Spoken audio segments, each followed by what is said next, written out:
Hello everyone. Welcome to Adhyan Defense Academy. This is Srini Kaldar with you with another episode of Understanding English a bit better. So as have I already discussed about the question pattern of how it is followed in SPI exams.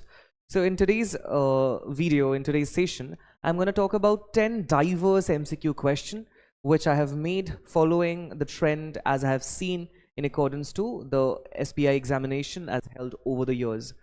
So when I think in my first video also, as have I broken it down to you, I have made it very abundant in the video itself that in SPI English section, we do have total 25 questions, wherefrom there are 2 questions which are inevitably there on antonym and synonym.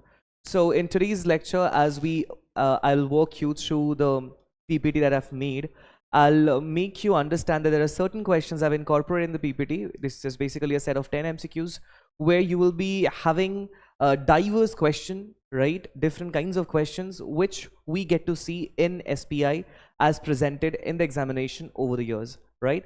So going to our first question, as do we know that you can read the question here, choose the correct synonym. So as do we know from our previous lessons as well, that synonym is basically different words which share the same meaning, right? So synonyms are many words which have one meaning in common, right? So standing there, speaking about the synonym for ephemeral. So before we get into the options, before we dive into the options and understand which exactly is the word that has the same meaning and shares the same meaning with ephemeral, we first have to understand what exactly does ephemeral mean, right? So ephemeral means something which is very brief, which is very fugacious, tangent, for a very brief time. So brief, short. So suppose I can say that this lecture is going to be very ephemeral in comparison to the other lectures that we see in the channel. So standing there, what do I mean? That this lecture is not going to last for a very long time. So the word ephemeral means something that does not last long, right? Something that does not last long. So something which is very brief in its appearance, very tangent, very fugacious, right? So those are the things that we term under, or is exactly what ephemeral mean. So standing there, we have to get a synonym. Synonym, different words that share the same meaning, right? So speaking about the options that we have, the first one option is long lasting. So long lasting, something that lasts really long, something that is there for a very prolonged period of time, right? And that is very opposite of exactly what I told you about ephemeral was. So let us cross this out from the list of options. The second option is brief. Well, at times, what do? We actually, whenever we are looking at the right option, right? So we tend to avoid and ignore the rest of the options we have in the answer. But that is something we are trying to refrain ourselves from doing, because at times there might be multiple correct options in the sentence or in the answers as well. So it's very necessary, it's very significant for all of us to go through, to look at all the available options, right? Just to be sure that we are not missing out on anything which might be correct given the question. So standing there, the last 2 options are interesting and important. Well, ephemeral is something, a word which mostly speaks about time, period, and tenure, right? So it refers to a time period which is very tangent, which is very short-lived, which is not really prolonged, not really long. So standing there, interesting and important are not the words we are looking for. So synonym will be brief. Brief, again, something which is very short. Thus, brief is the correct answer, right? So let us go to our next question. Identify the antonym for courageous. So just a very gentle reminder that antonyms basically mean the opposite, right? So antonyms are words that are opposite to each other in meaning. So standing there, the word that we had for today is courageous. So if you might just look very closely, it's basically an extension of the word courage, right? So what exactly does courage mean? Courage is basically bravery. When I say that the soldiers were very courageous in the war, or they fought the war very courageously, so what am I trying to say is that they fought very bravely, right? They fought valiantly. So standing there, the word courageous is derived from the word courage, which means doing something out of bravery. So antonym means the opposite of the word. So courageous, something done out of bravery. The opposite of it, the opposite of bravery, is something being fearful, being afraid of something, right? Not doing something because they are afraid of the consequences. So let's dive into the option. The first option reads fearful, but just as I said, we have to go through all the available options just to be sure that we are not missing out on something, right? So the second option is brave. Now brave is almost the same meaning just as courageous. So brave, and antonym means opposite. Brave won't be the right option. Bold again is something that goes with brave, so we are crossing that out again. And confident is also something that does not really go as an opposite when it comes down to the word courageous, right? Because we have seen that people who are courageous might just appear to be very confident, right? But since antonym refers to the opposite words and we are looking for opposite meanings of courageous, we're going to go with the first option, which is fearful. So you see, the word fearful also has the word fear in it, so which is directly an opposite of courage, right? Great. Then going to our next question. So the next question is which sentence is grammatically incorrect? So if you might just go to the previous video we had, and where I have made an analysis on a SPI generalized English paper. So there also you might have seen, you might just remember that there was a section where we are supposed to take out the errors from a sentence, right? We'll have to identify the places of a sentence which are grammatically incorrect. So this is exactly why I have incorporated a section of understanding and spotting errors from the sentences in this PPT. So the first option, the first sentence as we look at it, it reads, he plays football every Sunday. So here the noun is he, and he's the doer of the sentence. The action performed in the sentence is plays football, right? So he plays football. Now, as do we know, in accordance to the rule of subject-verb agreement, if noun is in third person and singular in number, so we add s or es to the verb, right? So whenever noun is in third person singular number, we add s or es to the verb, right? I think this is very basic and for all of us to know. So standing there, he plays football every Sunday is grammatically completely perfect because he is third person and he means only one person in general. We are referring to one person who plays football on Sunday. So he again is a singular number, exactly why we have added this s to the verb in the sentence, right? So if this is grammatically correct, so and we are supposed to be taking out the sentence which is grammatically incorrect, let's just dive into the second sentence. She don't like ice cream. Well, let's understand this sentence. Let's talk about the word don't. So don't, like many other, is a contracting word. It's an abbreviation of do not, right? Just like haven't is an abbreviation of have not, whereas didn't is a contraction and an abbreviation of did not. So understanding the question and re-looking at it once again, we find out that the sentence read, she do not like ice cream. That is exactly what don't stands for. She do not like ice cream. Now there is the problem. Just as I said, he was third person and singular number, so is she, because we are referring to this one girl who loves ice cream, right? So standing there, she too is third person and again singular number. Having said that, we have to add s or es to the verb, making the sentence correct, like she doesn't like ice cream. She does not like ice cream. So basically what do? We add es to it, making it does not, or as written, doesn't, right? So this is grammatically incorrect, and thus it is the sentence that we were looking for in accordance to the question. Because the question read, which sentence is grammatically incorrect? So this sentence is one. Just as I said, I'm repeating once again that we'll have to go through all the available options to just make sure of the fact that we are not losing out on another right or correct option. So the third sentence read, They have been waiting for an hour, right? They, which is third person but plural in number, have been waiting for an hour. As do we see that there is no grammatical error in this sentence, so we're going to let it be exactly the way it is.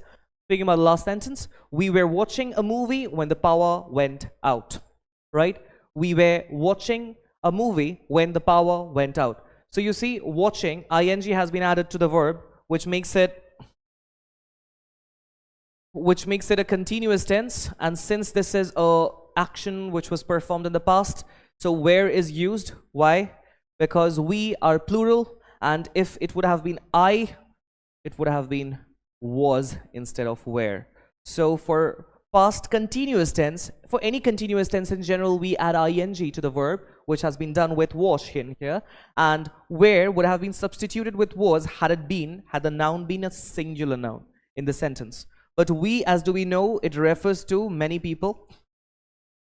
So there were more than one people, which makes it plural, and thus where has been used, right? So we were watching a movie when the power went out, again, is an absolutely correct sentence grammatically, and thus does not need to be rectified any further. Choose the correct form of the verb. She dashed to the radio every morning.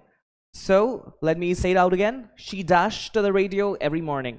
So the thing that I want you to focus on is the number of the noun and the person is it in.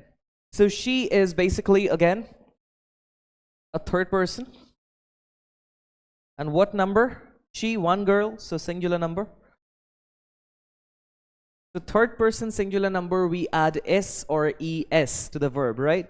The available options are listening. Listening, since there is ing, this is basically something in continuous tense and thus not appropriate. Listens, so listen is the verb and s has been added to it. Listen and listened. Listen could have been, but you see she is third person singular number, thus we add s to the main verb. And listened won't be right because listened is something that is from the past, but she listens to the radio every morning. So something, an action that frequently happens or happens every day, like the sun rises in the east, sets in the west, right? So for those things, for those actions which happen on a daily basis, we term them under simple present tense, and thus we just add s to the main verb, making it listens. So she listens to the radio every morning, right? Could you get it right? Going to our next question. What is the correct plural form of child? Now, I hope we all do know the meaning of child. Child means a human being in between the age of before hitting puberty and young adultery, right? So standing there, this is what we use for one such human under that age group. But whenever there is more than one, it changes into plural, and child becomes children, right? This is something that we predominantly use in college and school premises, where teachers, they refer to a class and they say that you all are my children, right? So the teacher is basically referring to a group of human beings who are basically in a definite age, where they're called, individually they're called child and together they're called children, right? So the plural form of the word child, of the noun child, is children. Going to our next question. Identify the sentence with the correct use of it and its. So you might be scratching your head right now that exactly the two words sound very same, but if you might just look at the screen also, the spellings are pretty different and they're written in a completely different way. So standing there, there is a difference, and words with different meanings, even though they sound completely similar, are called homonyms. So we'll just understand the difference first. So we have its, and again its, but with an apostrophe. So this comma that we place on the top of a word in between two letters is basically called an apostrophe. So this it is basically a possessive word. So with possessive word, I mean words that help us to understand who is the owner of something, right? So I can say the dog was scratching its head. The dog was scratching its head. So its here refers to the dog's own head. Standing there, this is used as a possessive word. Possessive word that helps us to understand the possession of something. To whom does something belong to? Its head, the head that belongs to the dog itself, right? Speaking about its, as you might just understand from the apostrophe already, its again is an abbreviation, a contraction of it is. So we can go for the sentence, it's a beautiful day today, right? It's a beautiful day today. So if I break down the sentence without the contraction, it will be, it is a beautiful day today, right? So could we understand the difference properly? If yes, then let's look at the sentence now. So you see the first sentence is, it's raining outside, but here there is no apostrophe. So if there is no apostrophe, it doesn't make any sense, because rain is something that happens organically outside in the nature, and no one has the possession of rain. I cannot control rain, so can't you. So it should have been there with an apostrophe, making it, it is raining outside, right? So in this sentence, there is no correct use of this, thus it is not our option. We will cross it out. The second sentence is, it's a beautiful day. I think this is exactly what I've mentioned in my example also. So we know it evidently by now that this is a sentence where it has been used completely fine. The second is, the cat licked its paws, but there is an apostrophe to it, which makes the sentence, the cat licked it is paws. Again, does not make any sense, thus we'll cross it out. Lastly, the dog wagged its tail. So the dog wagged means the dog was shaking its tail whenever, that's what dogs do when they're happy. So if you have a pet dog, you know that whenever it sees you, it wags its tail, showing you that he or she is very happy to see you, right? So the dog wagged its tail means the dog was wagging its own tail, thus the possession, right? So this is again a sentence where it has been used perfectly, okay? Going to our next question, question number 7. What is the meaning of the idiom bite the bullet? So before we get into the idiom exactly, let's understand first what exactly idiom is, right? So idiom is basically a kind of figurative language.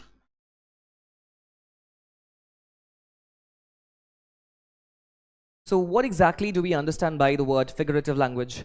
Figurative languages are languages which are used as figures representing something else without their literal meaning, right? So suppose at times we say that,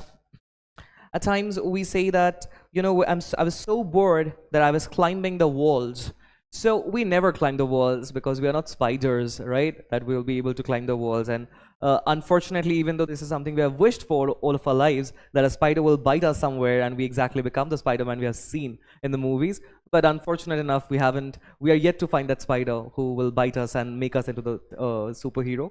So standing there, climbing the walls means having nothing to do in general. Being so pensive that we have absolutely nothing to be done in general, right? So standing there, idioms are figurative languages. Languages which are made into figurative speeches that helps us to connect with the audience and make our speech a bit more appealing to the listeners or whatsoever, like maybe the audience we have. So you see, bite the bullet. So bullet, as do we all know that bullet is something which is used to fire with a gun, right? But standing there, bullet isn't something edible. You cannot really put a bullet inside your mouth and bite on it because it is not something which is considered a food item. So what exactly does biting the bullet mean? The biting the bullet basically mean to make a very difficult decision, especially when you are there is a compulsion of doing it, but you don't intend to do it, right? So something maybe in the situation, something in the immediate atmosphere is actually forcing you to take up a decision, which might just appear very difficult to you, but you do not want to take up the decision, but still you'll have to decide that to be the decision because you don't have much of an option. So that is when we say that we are biting on a bullet. So biting a bullet basically means to make a very difficult decision, right? So we learned a new idiom today. Speaking about the next question, that is question number 8. Choose the correct preposition. The book is dash the table. Let's understand the positioning. So this is the table. Please have me excused if my drawing skills are not that good. So, and there is the book, right? I'll try to make the book a bit better. Yeah, I believe that is something that looks like a book, right? So there is a book and that is there. So whenever preposition, as do we know, prepossessions. So the word can be broken into two sections. Prepossession. Possession, as do we understand from the word itself, as it's implied the meaning. possession of something, where something is located. Preposition, where something was already located in a sentence. Because whenever we are saying a sentence, mostly, we have nouns located here and there. So preposition, where a noun was already located. So standing there, you see the book and it's there. There is a table. So whenever we speak about the possession of something physically being on top of something, we use and go with the preposition on. So here we have it in the option, and exactly why it's gonna be the book is on the table. So whenever we are referring to a possession which is where something is physically placed on top of something, we go with the preposition on, and exactly why we're going to conclude saying that the book was on the table. Speaking about question number 9, identify the sentence with a subject verb agreement error. So before we understand which might be the error in here, let's understand what exactly subject verb agreement is. I believe that most of you know it. I'll just give you a very gentle brush up. So speaking about subject and verb agreement, let's talk about the word agreement first. So agreement is basically a treaty where all the parties involved in it agree to their each other's conditions, right? So in sentence also, subject and verb, they have subjective conditions where they agree to each other. So standing there, just as I say that whenever we have third person and singular number as a noun in a sentence, we add s or es to the verb, right? So that again is an agreement that the subject and the verb in the sentences have agreed on. So standing there, let's look at the first sentence. The team is practicing hard. So as you might understand, the team here is basically a collective noun. A collective noun is basically a noun that is one word, but it refers to many words, many number in general. Like suppose a bunch of books, a bouquet of flowers. So definitely a bouquet of flowers will not have a single flower, will it? Or maybe a bunch of keys definitely won't have a single key in it, but it's like a collection of many keys together. So standing there, the team is basically a collective noun, and we are referring to one team. So it makes the word team singular. So the team is practicing hard. So since this is only one team we are referring to, we have used is in here, right? So thus the sentence is absolutely right and there is no error in it. The team are practicing hard. So you see the team again, it's the same word just the before, and again it's a singular number, but are has been used. So this is incorrect because since we are referring to one single team, we should have gone with is and not are. Speaking about the third sentence, the teams is. So you see there is an S to this team, making it more than one team, right? Since it's more than one team, it immediately becomes plural in its appearance. And since it's plural, we should have gone with are and not is. Thus, this is wrong again. The teams are practicing hard. So you see the teams, so more than one team, making the team itself plural. So there are many teams that we are referring to. And with that, are has been used, which is completely fine because that is exactly what we're looking out for. So the teams are practicing hard again is the right sentence. The question was identify the sentence with subject verb agreement error. So it's going to be B and C, right? Got it? Going to our last question, what is the correct order of the following words to form a grammatically correct sentence? So again, this is something I have made abundant in the last two videos also, that you have a section of jumbled sentences in SPI English section where a single sentence will be broken into 4 divisions. They will be jumbled in between each other. It's your task to identify the chronology, the right chronology, and place them on order so that it conveys the most of the meaning, right? So standing there, we'll just look at the broken parts of the sentence. Went to yesterday his school. So the first thing that we need in a sentence is a doer, someone who performs an action. So here, he is the only personal pronoun, so which makes it the doer, the noun. So he does what? So if we have the doer, the one who does the action, now what is the action? So the action is he went to school. He went to school. So that leaves us with only one part of the sentence, which is yesterday. So yesterday is basically when did he perform a job, making it an adverb of time. It tells us when the action was performed. So the action was performed yesterday. So he went to school yesterday is the correct chronology of the sentence, right? So what was the trick again? We had to identify the doer of the sentence, the subject. Then what is the action? If we have the doer, if we have the person who is performing an action, we'll have to understand what exactly is the action, right? So he went to school yesterday is the complete sentence. Great. So standing there, people who have gone through my last video, you know that I've started incorporating a very small or ephemeral section in my video lessons where basically I give you people a chance to interact, right? So I'll be asking you 2 questions, very basic, and you can keep me posted down in the comment section about what you think are the correct answers, right?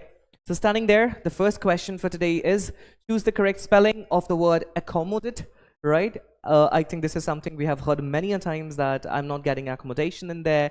They have plans to accommodate me inside their apartment. So I just want you to identify the true and the correct spelling of the word accommodate from the given list of options and keep me posted with the same in the comment section below. And lastly, you'll have to identify the sentence with the correct punctuation. So the sentence is basically a question, right? An interrogation. Starting there, the first one is what is your name with no punctuation, as you might see already in here.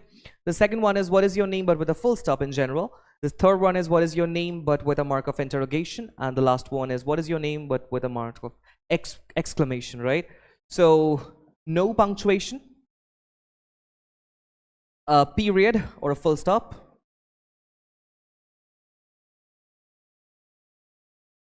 mark of interrogation, or as we call it, a question mark,